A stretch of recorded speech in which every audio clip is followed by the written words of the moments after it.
नमस्कार प्रिय मित्रों, आज के इस नए वीडियो में आपका दिल से अभिनंदन। आज के वीडियो में हनुमान जी की प्रयागराज में लेटी हुई प्रतिमा के बारे में बात करेंगे। यूं तो देश में कई जगह हनुमान जी की ऐसी प्रतिमाएं स्थित हैं, परंतु इलाहाबाद में प्रयागराज क्षेत्र के संगम तट पर स्थित लेटे हुए हनुमान जी के विषय में है। यह मंदिर धरती का एकमात्र मंदिर है जिसका विवरण पुराणों में विशेष रूप से प्राप्त है। वीडियो में आगे बढ़ने से पहले हम हनुमान जी की इलाहाबाद में लेटी हुई प्रतिमा के बारे में और उनके महत्व के बारे में विस्तार से जानेंगे।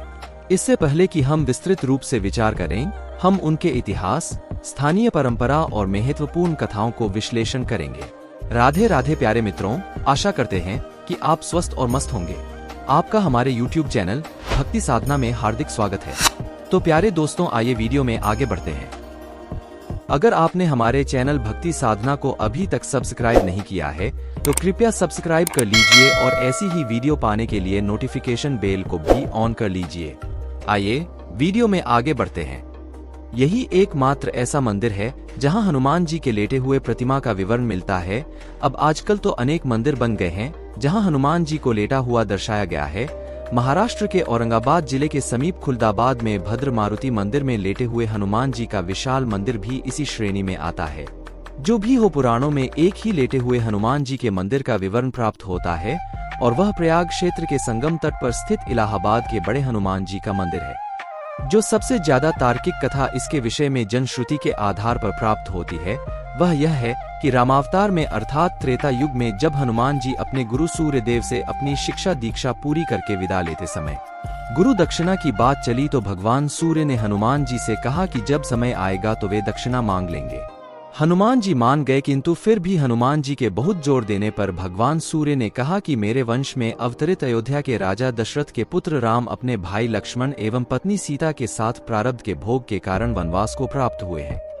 वन में उन्हें कोई कठिनाई ना हो या कोई राक्षस उनको कष्ट ना पहुंचाए, इसका ध्यान रखना। सूर्यदेव की बात सुनकर हनुमान जी अयोध्या की तरफ प्रस्थान हो गए। भगवान सोचे कि यदि हनुमान ही सब राक्षसों का संहार कर देंगे तो मेरे अवतार का उद्देश्य समाप्त हो जाएगा। इसलिए उन्होंने माया को प्रेरित किया कि हनुमान को घोर निद्रा में डाल दो। भगवान का आदेश प्राप्त कर माया उधर चली जिस तरफ से हनुमान जी आ रहे थे। इधर हनुमान जी जब गंगा के तट पर पहुंचे तब तक भगवान सूर्य अस्त हो गए थे। हनुमान जी ने माता गंगा को प्रणाम किया तथा रात में नदी नहीं लांघते यह सोचकर गंगा के तट पर ही रात व्यतीत करने का निर्णय लिया। हनुमान जी के हृदय में अपने गुरु की आज्ञा पालन का आदेश घुमड़ रहा था, इसलिए उन्हें नींद भी नहीं आ रही थी। वह आसन लगाकर ध्यान मग्न हो गए। इधर माया ने जब उन्हें ध्यान से देखा तो वह डर गई, क्योंकि यदि प्रातः काल हो गया तो हनुमान जी अयोध्या पहुंच जाएंगे तथा प्रण के दंड निश्चय हनुमान जी अपना कार्य प्रारंभ कर देंगे। अचानक हनुमान जी का ध्यान टूटा। उन्होंने सोचा क्यों न रात सत्संग में बिताई जाए। यह सोचकर वह ऋषि भारद्वाज के आश्रम की तरफ चल पड़े। अब माया और भी निराश हो गई।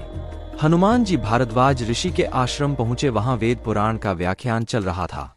हनुमान जी वहीं बैठकर कथा सुनने लगे। कथा में भारद्वाज ऋषि ने बताया कि कल यहाँ पर जगत के स्वामी तथा अयोध्या नरेश दशरथ के पुत्र के रूप में अवतरित भगवान राम गंगा को पार कर पहुँचने वाले हैं। हनुमान जी प्रसन्न हो गए। उन्होंने गंगा पार कर अयोध्या जाने का विचार त्याग दिया। वहीं संगम के तट पर ही रहकर भगवान राम की प्रतीक्षा करने का निर्णय लिया। रात्रिकालीन आवश्यक कार्यों को पूरा कर हनुमान जी वही संगम के तट पर लेट गए और उन्हें नींद आ गई। इधर माया को अवसर मिला और उसने हनुमान जी को धर दबोचा। हनुमान जी घोर निद्रा में चले गए। इधर भगवान राम गंगा पार कर प्रयाग पहुंचे। उन्होंने हनुमान जी को सोते हुए देखा तथा उनको यह वरदान दिया कि इस सोए हुए हनुमान की मूर्ति के जो दर्शन करेगा उसे बिना किसी प्रयास के मेरी कृपा प्राप्त होगी। उस व्यक्ति को किसी तरह के भूत प्रेत या धोखा षड्यंत्र आदि का शिकार नहीं होना पड़ेगा। उसके सारे शत्रु स्वतः ही परास्त हो जाएंगे। इस तरह हनुमान जी को अमोघ वरदान देकर भगवान राम भारद्वाज ऋषि के आश्रम तथा अक्षयवट का दर्शन करते हुए आगे बढ़ गए। यह वरदान आज सत्य हो रहा है। इस पुराण प्रसिद्ध सिद्ध हनुमान मंदिर का दर्शन निश्चित ही समस्त बाधा कष्ट अरिष्ट आदि को शांत करता है।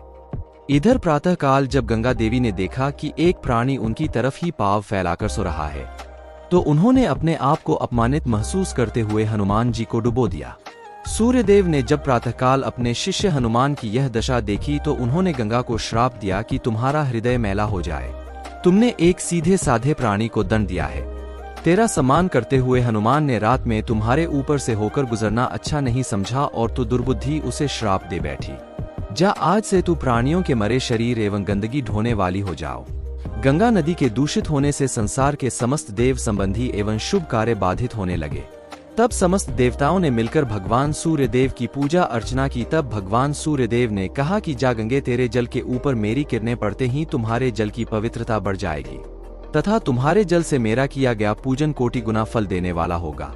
भगवान सूर्य के कहने पर गंगा ने कहा कि हनुमान चतुर्मास व्यतीत होते ही पुनः भगवान राम की सेवा में उपस्थित हो जाएंगे। तब तक हनुमान जी किष्किंधा पर्वत पर सुग्रीव की सेना में लगे रहेंगे।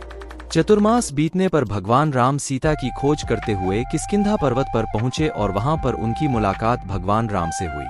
कालांतर में जब मुगल शासन के दौरान अकबर के समय में जब बादशाह अकबर ने उस सिद्ध तपोभूमि को अपने महल के रूप में परिवर्तित करना प्रारंभ किया, तब उसके दीवार की ही सीध में सोए हुए हनुमान जी का मंदिर पड़ गया। उसने तत्कालीन हिंदू धर्म गुरुओं एवं पंडितों को रुपए पैसे का लोभ देकर तथा डरा धमका कर उस सोए हुए हनुमान जी के मंदिर को अन्यत्र स्थापित करवाने के लिए राजी किया।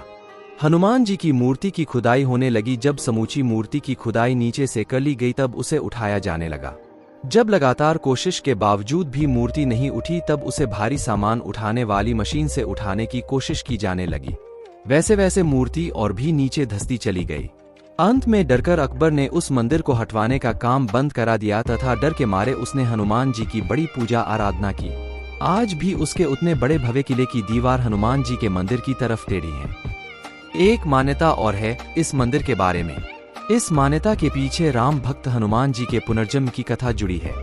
लंका विजय के बाद बजरंग बली जब अपार कष्ट से पीड़ित होकर मरणासन अवस्था में पहुंच गए थे, तो मां जानकी ने इसी जगह पर उन्हें अपना सिंदूर देकर नया जीवन और हमेशा आरोग्य व चिरायु रहने का आशीर्वाद देते हुए कहा कि जो भी इस त्रिवेणी तट पर संगम स्नान पर आएगा उसको संगम स्नान का असली फल तभी मिलेगा जब वह हनुमान जी के दर्शन करेगा। यहाँ स्थापित हनुमान जी की अनूठी प्रतिमा को विशेष दर्जा भी हासिल है। आमतौर पर जहाँ दूसरे मंदिरों में प्रतिमाएं सीधी खड़ी होती हैं, वहीं इस मंदिर में लेटे हुए बजरंग बली की पूजा होती है। पौराणिक कथाओं के मुताबिक लंका विजय के बाद भगवान राम जब संगम स्नान कर भारद्वाज ऋषि से आशीर्वाद लेने प्रयाग आए, तो उनके सबसे प्रिय भक्त हनुमान जी इसी जगह पर शारीरिक कष्ट से पीड़ित होकर मूर्छित हो गए। पवन पुत्र को मरणासन देख मां जानकी ने उन्हें अपने सुहाग के प्रतीक सिंदूर से नई जिंदगी दी और हमेशा स्वस्थ एवं आरोग्य रहने का आशीर्वाद प्रदान किया। मां जानकी द्वारा सिंदूर से जीवन देने की वजह से ही बजरंग बली को सिंदूर चढ़ाए जाने की परंपरा है। संगम आने वाला हर एक श्रद्धालु यहाँ सिंदूर चढ़ाने और हनुमान जी के दर्शन को जरूर पहुँचता है। बजरंग बली के लेटे हुए मंदिर में पूजा अर्चना के लिए यूं तो हर रोज ही देश के कोने कोने से हजारों भक्त आते हैं। यह कहा जाता है कि यहाँ मांगी हुई मनोकामना अक्सर पूरी होती है। आरोग्य व अन्य कामनाओं के पूरा होने पर हर मंगलवार और शनिवार को यहाँ मन्नत पूरी करने का झंडा निशान चढ़ाने के लिए लोग जुलूस की शक्ल में गाजे बाजे के साथ आते हैं। मंदिर में कदम रखते ही श्रद्धालुओं को अजीब से सुखद अनुभूति होती है। भक्तों का मानना है कि ऐसे प्रतिमा पूरे विश्व में कहीं मौजूद नहीं है। इलाहाबाद में संगम के निकट स्थित यह मंदिर उत्तर भारत के मंदिरों में अद्वितीय है।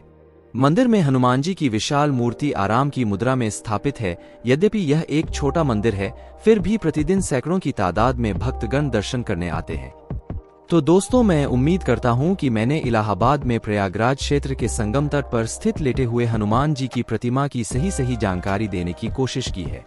अगर आपको यह जानकारी पसंद आई हो तो हमारे वीडियो को लाइक करें और हमारे चैनल भक्ति साधना को सब्सक्राइब करें। प्रिय मित्रों, वीडियो में अंत तक बने रहने के लिए आपका बहुत बहुत धन्यवाद। जय श्री राम, जय हनुमान।